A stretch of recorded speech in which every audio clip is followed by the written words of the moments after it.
तो hi friends, आज हम बात करने वाले हैं WBC बढ़ जाने के प्रॉब्लम के ऊपर, जिसे सफ़ेद रक्त पेशियाँ बढ़ जाना भी कहा जाता है। तो होता ये है फ्रेंड्स कि हमें कभी बुखार आता है तो हम हॉस्पिटल जाते हैं। उसके बाद हमें डॉक्टर्स ब्लड टेस्ट करने की सलाह देते हैं, और जब भी हम ब्लड टेस्ट करते हैं तो उसमें WBC काफ़ी बढ़ चुके होते हैं। तो डॉक्टर हमें कहते हैं कि आपके WBC बढ़ चुके हैं, आप में इन्फेक्शन है।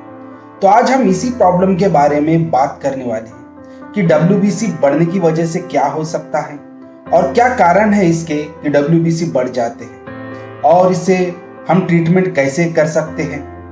तो चलिए डिस्कस करते हैं। तो मैं आहद राज आपका स्वागत करता हूं मेरे अपने YouTube चैनल पर। तो WBC हमारे ब्लड का एक सेल्स होता है, जिसे हिंदी में सफ़ेद रक्त पेशी भी कहा जाता है, जो कि हमारे शरीर से इन्फेक्शन हटाने का काम करता है। बेसिकली WBC 5 प्रकार के होते हैं, जैसे न्यूट्रोफिल, लिम्फोसाइट, इसोनोफिल, बेसोफिल और मोनोसाइट। ये 5 प्रकार के सेल्स होते हैं और इन सब का अलग अलग फंक्शन होता है। जैसे कि न्यूट्रोफिल का काम होता है हमारे शरीर से बैक्टीरिया का इन्फेक्शन कम करना और बैक्टीरिया को हमारे शरीर से हटाना, और लिम्फोसाइट्स का काम होता है वायरस को मारना और वायरस के इन्फेक्शन को हमारे शरीर से हटाना। और साथ ही साथ इसोनोफिल का काम होता है एलर्जिक रिएक्शंस में। ये एलर्जिक रिएक्शंस में बहुत इंपॉर्टेंट रोल प्ले करता है।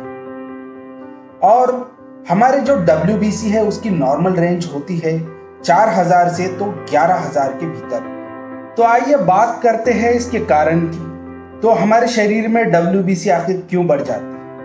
तो बेसिकली इसमें आम तौर पर ये हमारे शरीर में इन्फेक्शन की वजह से बढ़ता है, और अगर किसी को कोई ऑटोइम्यून डिजीज है उस कंडीशन में भी WBC बढ़ने के बहुत चांसेस होते हैं। और तीसरा कारण ये हो सकता है कि जहाँ WBC बन रहा है, यानी हमारे शरीर में बोन मैरो में WBC बनता है, तो हो सकता है अगर वहाँ कोई प्रॉब्लम है, वहाँ कोई बीमारी है, तो भी हमारे शरीर में WBC बढ़ सकता है।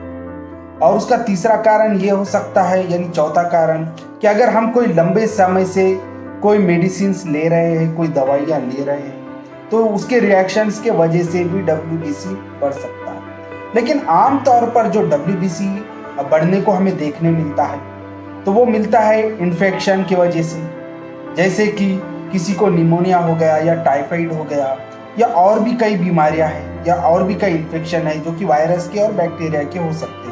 उस कंडीशन में ही आमतौर पर WBC बढ़ा हुआ मिलता है, जिसके ट्रीटमेंट में हम कुछ एंटीबायोटिक्स और कुछ सिम्टोमेटिक मेडिसिन के थ्रू उसका ट्रीटमेंट करते हैं।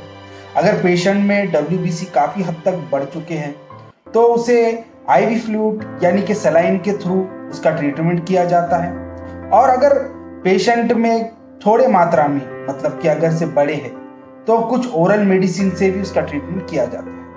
लेकिन अगर पेशेंट में WBC का प्रमाण कुछ ज़्यादा ही बढ़ा हुआ है तो ये काफ़ी गंभीर हो सकता है। तो इस कंडीशन में हमें पेशेंट के बहुत सारे और भी टेस्ट करने की नौबत पड़ सकती है, और उसके आधार पर उस पेशेंट का ट्रीटमेंट किया जाता है। तो फ्रेंड्स, आज हमने WBC के बारे में सारी बातें डिस्कस कर ली है। तो मैं आहद राज आपसे विदा लेता हूँ। फिर मिलते हैं एक नए वीडियो के साथ। तब तक के लिए अपना ख्याल रखिए और मेरे इस चैनल को सब्सक्राइब और बेल आइकन को प्रेस करना ना भूलिए।